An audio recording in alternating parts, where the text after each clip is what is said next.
Students, आज हम पढ़ेंगे more on diffusion, active transport and facilitated diffusion के बारे में। सबसे पहले अगर हम इस टाइटल में देखें तो इस टाइटल में हमारे पास 3 डिफरेंट वर्ड्स हैं। फर्स्ट वर्ड है डिफ्यूजन, सेकंड है एक्टिव ट्रांसपोर्ट और जो थर्ड है वो है फैसिलिटेटेड डिफ्यूजन। ये तीनों अगर हम इनकी बात करें तो ये प्रोसेसेस हैं, और ये प्रोसेसेस अगर हम बात करें कि ये क्यों होते हैं तो ये लिविंग ऑर्गेनिजम्स के अंदर होते हैं, और ये लिविंग ऑर्गेनिजम्स के अंदर मुख्तलिफ किस्म के मटेरियल और वाटर मॉलिक्यूल्स को एक जगह से दूसरी जगह विद इन द बॉडी लेके जाते हैं। यानी कि इन तीनों प्रोसेसेस के ज़रिए लिविंग ऑर्गेनिजम्स के अंदर मुख्तलिफ जो मटेरियल्स हैं या जो वाटर है वो एक जगह से दूसरी जगह मूव होता है। और इसी चीज़ के लिए यहाँ पे हमारे सामने एक डायग्राम बनी हुई है, और ये डायग्राम है प्लांट की।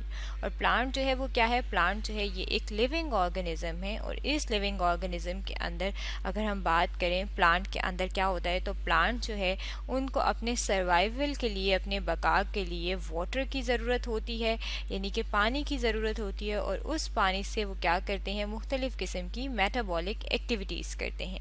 अब ये जो मुख्तलिफ़ किस्म की मेटाबॉलिक एक्टिविटीज़ हो रही होती हैं, यानी कि इनके अंदर खुराक जैसे तैयार हो रही है, पौधे अपनी खुराक तैयार करते हैं, तो ये भी इनके अंदर एक एक्टिविटी है, एक काम है, एक प्रोसेस है।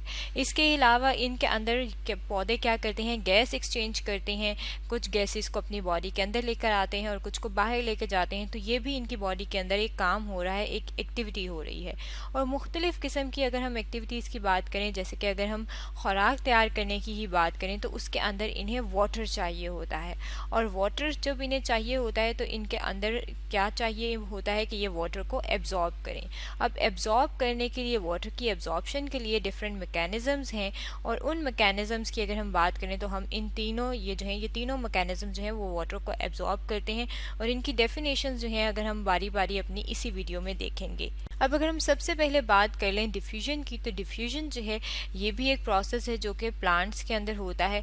और प्लांट्स के अंदर अगर हम बात करें कि प्लांट्स के अंदर डिफ्यूजन के प्रोसेस में होता क्या है, तो डिफ्यूजन का प्रोसेस जो है इसमें क्या होता है कि वाटर मॉलिक्यूल जो हैं वो मूव करते हैं फ्रॉम हायर कंसनट्रेशन से लो कंसनट्रेशन की तरफ। अब अगर हम बात करें कि प्लांट्स के अंदर कैसे डिफ्यूजन का प्रोसेस हो रहा है और कैसे हाई कंसनट्रेशन से लो कंसनट्रेशन की तरफ वाटर मॉलिक्यूल्स मूव करते हैं, जिसे डिफ्यूजन कहा जाता है, तो अगर हम प्लांट की यहाँ पे अपने सामने डायग्राम की तरफ आ जाएं तो यहाँ पे हमारे सामने पता है कि ये जो है ये प्लांट की रूट्स हैं, यानी कि ये उसका रूट सिस्टम है। जड़ों, यहाँ पे जड़ें मौजूद हैं, और ये जड़ें जो हैं हमें पता है कि कहाँ पे मौजूद होती हैं? ये सॉइल में मौजूद होती हैं, मिट्टी में मौजूद होती हैं। अब सॉइल के अंदर अगर हम ये वाला जो हिस्सा है इसका आप देख सकते हैं, ये वाला हिस्सा भी मिट्टी में मौजूद है, और इसको हमने यहाँ पे मैग्नीफाई कर दिया, यहाँ पे हमने इसको बड़ा कर दिया है। अब जब हमने इसको बड़ा किया है तो ये वाला जो हिस्सा है ब्राउन कलर का, ये इसकी रूट है, और ये रूट का इंटरनल स्ट्रक्चर यानी कि अंदर का हिस्सा दिखाया गया है। अब ये जो रूट है इसमें से यहाँ पे आप देख सकते हैं ये एक्सटेंशंस हैं जिन्हें कहा जाता है रूट हेयर, और ये रूट हेयर जो हैं ये वाटर की एब्जॉर्प्शन में, वाटर को जज़ब करने में हेल्प करती हैं। अब यहाँ पे ये जो सॉइल है ये ब्राउन कलर के, ये जो डेले हैं मिट्टी के ये दिखाए गए हैं, और इनके अंदर वाटर जो है यहाँ पे मौजूद है। अब वाटर जो है सॉइल में ज़्यादा है, और रूट्स के अंदर यानी कि जो प्लांट बॉडी है उसके अंदर पानी कम है। अब जब यहाँ पे पानी कम है तो वाटर जो है यहाँ पे जो है बाहर इन्वायरमेंट में ज़्यादा है, सॉइल में ज़्यादा है, तो हाई कंसनट्रेशन से वाटर मूव करता है लो कंसंट्रेशन की तरफ। लो कंसंट्रेशन क्या है? ये रूट जो हैं, ये वाली जो जड़ें हैं, यहाँ पे पानी कम है तो वाटर जो है कहाँ से मूव करेगा? वाटर जो है ये यहाँ से अंदर की तरफ मूव करेगा। तो जब वाटर जो है वो मूव कर रहा है एक हाई कंसंट्रेशन से लो कंसंट्रेशन को, तो उसे कहा जाता है कि ये डिफ्यूजन का प्रोसेस हो रहा है। अब डिफ्यूजन के ही प्रोसेस की अगर हम बात करें तो डिफ्यूजन के प्रोसेस से ही रिलेटेड जो है एक और जो प्रोसेस है उसे कहा जाता है ऑस्मोसिस का प्रोसेस। अब ऑस्मोसिस के प्रोसेस की अगर हम बात करें कि ये क्या है, तो ऑस्मोसिस जो है वो भी डिफ्यूजन ही है, यानी कि इसे भी हम कहेंगे कि ये डिफ्यूजन ही है। लेकिन डिफ्यूजन में अगर हम बात करें तो हमने कहा था कि वो कोई भी मॉलिक्यूल्स हो सकते हैं। जैसे कि अगर हम बात करें तो सॉइल के अंदर, यहाँ पे अगर हम दोबारा से ऊपर ले जाएं तो सॉइल के अंदर यहाँ पे मिनरल्स भी मौजूद होती हैं। तो मिनरल्स जो है वो भी हाई कंसनट्रेशन से लो कंसनट्रेशन की तरफ जा सकती हैं, मूव कर सकती हैं।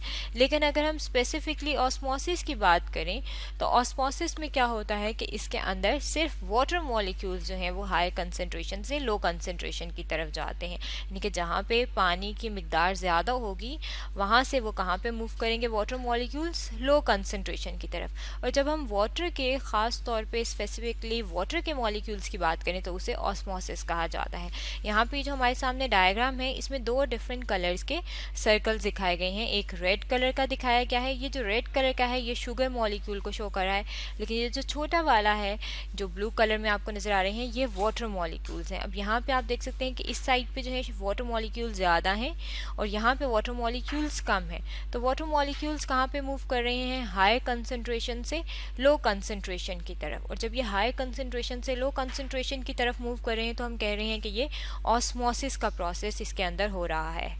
और एक जो इसके साथ ऑस्मोसिस के प्रोसेस में ही यहाँ पे अगर हम इसकी बात करें तो हमने लिखा है कि osmosis is the diffusion of water across a semi permeable membrane. अब अगर हम बात करें कि सेमी परमिएबल मेम्ब्रेन जो है इसका क्या मतलब है, तो यहाँ पे आप देख सकते हैं कि ये जो दो कंसंट्रेशंस हमने बताई हैं कि यहाँ पे ज़्यादा है और यहाँ पे कम है, उसके बीच में हमने यहाँ पे एक लाइन सी बनाई हुई है।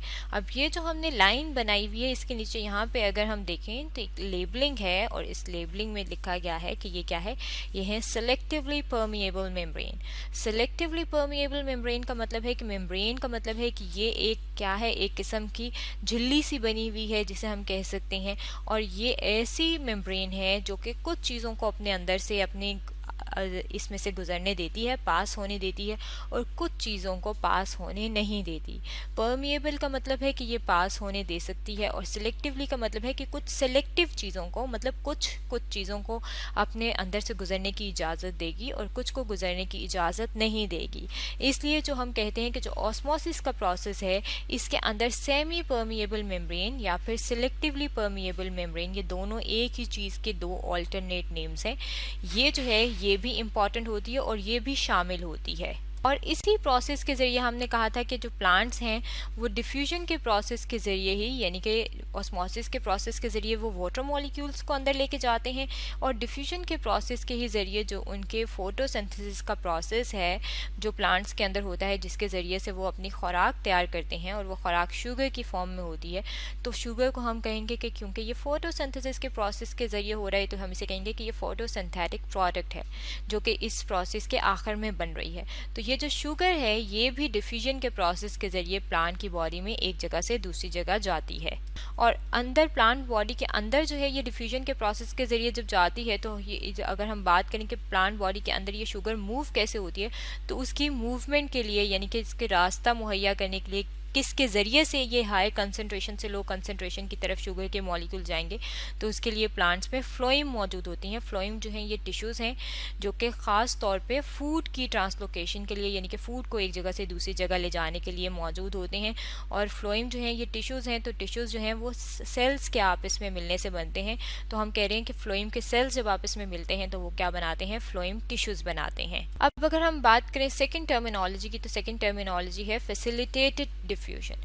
अब अगर हम बात करें कि फैसिलिटेटेड डिफ्यूजन जो है इसके अंदर क्या होता है, तो इसमें भी क्या होता है कि वाटर मॉलिक्यूल्स जो हैं या फिर कोई भी किस्म के मॉलिक्यूल्स जो हैं, किसी भी चीज़ के जो मॉलिक्यूल्स होते हैं वो एक जगह से दूसरी जगह जाते हैं। लेकिन यहाँ पे जब वो मॉलिक्यूल्स एक जगह से दूसरी जगह जाते हैं तो उसके लिए यहाँ पे इनके पास एक स्पेसिफिक चीज़ मौजूद होती है, इसे कहा जाता है ट्रांसपोर्टर मॉलिक्यूल्स। यानी कि इनके लिए एक जगह से मॉलिक्यूल्स की एक जगह से दूसरी जगह हरकत के लिए, मूवमेंट के लिए इन्हें एक और चीज़ की ज़रूरत होती है, और वो क्या है, वो हैं ट्रांसपोर्टर मॉलिक्यूल्स, जो कि ट्रांसपोर्ट करने में, मॉलिक्यूल्स को एक जगह से दूसरी जगह जाने में हेल्प करते हैं। इन्हीं का ही एक और जो नेम है इन ट्रांसपोर्टर मॉलिक्यूल्स का, इन्हें कहा जाता है आयोनोफोर। यहाँ पे अगर आप इस डायग्राम में देखें तो ये जो है ये आपको सेल की जो, अगर हम प्लांट सेल की बात करें तो प्लांट्स की जो सेल होती है उसके बाहर एक मेम्ब्रेन होती है जिसे कहा जाता है सेल मेम्ब्रेन, और ये जो है ये सेल मेम्ब्रेन का अंदर से स्ट्रक्चर आपको दिखाया गया है। अब यहाँ पे आप देख सकते हैं कि ये एक सबस्ट्रेट है, ये एक ऐसा मॉलिक्यूल है जिसने कहाँ जाना है, जिसने अंदर जाना है सेल के। अब ये जो है डायरेक्टली अंदर नहीं जाएगा, बल्कि यहाँ पे एक कंट्रोल मॉलिक्यूल है, यानी कि ये मॉलिक्यूल जो है इस सबस्ट्रेट की मूवमेंट को कंट्रोल करेगा। और ये जो कंट्रोल मॉलिक्यूल है इसे हम ट्रांसपोर्टर मॉलिक्यूल भी कह सकते हैं और इसे हम आयोनोफोर भी कह सकते हैं। अब ये जो आयोनोफोर है ये क्या करेगा कि ये सबस्ट्रेट जो है पहले इसके साथ अटैच होगा। यहाँ पे आप देख सकते हैं सेकेंड स्टेप में कि ये सबस्ट्रेट जो है ये इसके साथ अटैच हुआ है, और इसके साथ अटैच होने के बाद इसी मॉलिक्यूल ने, आयोनोफोर ने या कंट्रोल मॉलिक्यूल ने या ट्रांसपोर्टर मॉलिक्यूल ने इसे क्या किया है, इसे अंदर भेज दिया है। और ये जो अगर हम बात करें इन आयोनोफोर्स की कि ये आयोनोफोर्स जो हैं ये कितनी किस्म के होते हैं, तो ये 3 किस्म के होते हैं। ये यूनिपोर्ट भी होते हैं, सिम्पोर्ट भी होते हैं और एंटीपोर्ट भी होते हैं। यूनिपोर्ट में जो है एक जो सबस्ट्रेट है उसको एक डायरेक्शन में भेजा जाता है। सिम्पोर्ट में जो है आप देख सकते हैं कि 2 डिफरेंट मॉलिक्यूल्स को एक ही डायरेक्शन में भेजा जाता है। ए और बी जो है वो 2 डिफरेंट मॉलिक्यूल्स को शो कर रहे हैं, यानी कि आप कह सकते हैं कि ए जो है अगर हम उसे वाटर ले लें और बी जो है उसे हम फूड ले लें तो इन दोनों को ये एक डायरेक्शन में भेजेगा। और एंटीपोर्ट जो है, एंटी का मतलब होता है अगेंस्ट। एंटीपोर्ट में एक जो है उसकी डायरेक्शन जो है वो ऑपोजिट होती है, मतलब एक अंदर की तरफ आ रहा है तो दूसरा जो है उसकी ऑपोजिट डायरेक्शन में बाहर की तरफ जा रहा है। और यूनिपोर्ट, सिम्पोर्ट और एंटीपोर्ट जो हैं ये अगर हम इनकी बात करें तो इनके ज़रिए से जो है मेम्ब्रेन के, जो सेल की मेम्ब्रेन है उसके अंदर मॉलिक्यूल जो है वो अंदर और बाहर आते हैं। यहाँ पे ये जो हमारे सामने डायग्राम है इसमें भी यही दिखाया गया है कि ये आप देख सकते हैं कि ये मॉलिक्यूल है, और ये यहाँ से जो है, जो ऊपर हमने देखा था कि कौन कौन से जो है यूनिपोर्ट है या सिम्पोर्ट है, तो यहाँ पे आप देख सकते हैं कि ये यूनिपोर्ट है और ये एक ही डायरेक्शन में अंदर की तरफ आ रहे हैं। यहाँ पे जो है ये एक सिंपल डिफ्यूजन का प्रोसेस हो रहा है, क्योंकि सिंपल डिफ्यूजन में आप देख सकते हैं ये वाला जो है इसने कोई चैनल इस्तेमाल नहीं करा, जिस तरह पे यहाँ पे चैनल इस्तेमाल हो रहे हैं। कोई चैनल्स इस्तेमाल नहीं हो रहे, कोई रास्ता स्पेसिफिकली अप्लाई इस्तेमाल नहीं हो रहा, बल्कि हाई कंसंट्रेशन से जब लो कंसंट्रेशन में आ रहे हैं तो डिफ्यूजन हो रही है।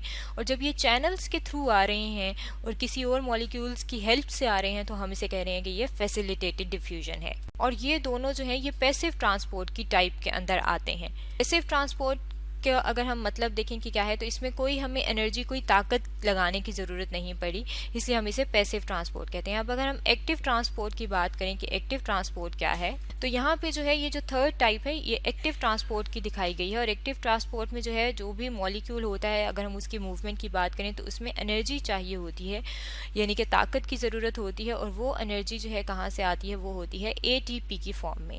अब ATP की फॉर्म में यहाँ पे ये आपको येलो कलर का जो दिखाया है ये ATP दिखाया है, जिससे बनता है एडिनोसिन ट्राइफॉस्फेट, और इसे कहा जाता है कि ये एनर्जी मॉलिक्यूल है लिविंग ऑर्गेनिज्म के अंदर। अगर हम बात करें कि ये बनता कैसे है, तो ये रेस्पिरेशन के प्रोसेस के जरिए, यानी कि जब पौधे या फिर एनिमल जो है सांस लेते हैं या गैसेस एक्सचेंज करते हैं तो उस प्रोसेस को रेस्पिरेशन कहा जाता है। और इस प्रोसेस में क्या होता है कि जो फूड के मॉलिक्यूल्स हैं उनकी ब्रेकडाउन होती है और उससे हमें एनर्जी मिलती है जो कि ATP की फॉर्म में होती है।